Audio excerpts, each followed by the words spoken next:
புதிய கதை நிலவின் ஒளி. ஒரு காலத்தில் ஒரு சிறிய மலை கிராமத்தில் செல்வி என்ற இளம் பெண் வசித்து வந்தாள்.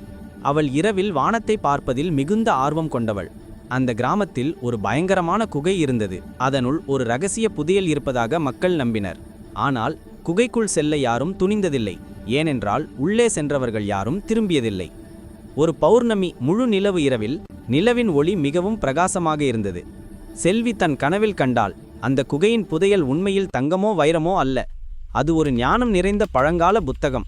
மேலும் அந்த புத்தகத்தை கண்டறியும் இரகசிய பாதை நிலவின் வெளிச்சத்தில் மட்டுமே தெரியும்.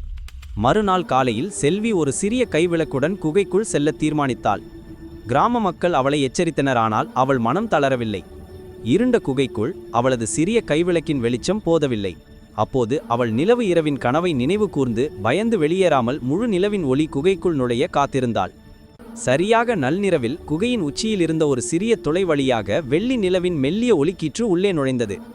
அந்த ஒளி நேரடியாக ஒரு பழைய தூசி படிந்த கல் மேடையில் விழுந்தது.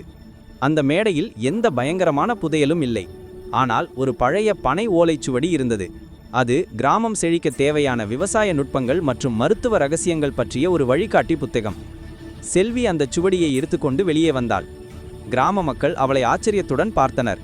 அவள் புதையலை அல்ல, அறிவின் வெளிச்சத்தை கொண்டு வந்தாள். அந்த நாள் முதல் அந்த சுவடியில் உள்ள வழிமுறைகளை பின்பற்றி கிராமம் செழித்தது. நீதி, ஞானம் தங்கத்தை விட மதிப்புமிக்கது.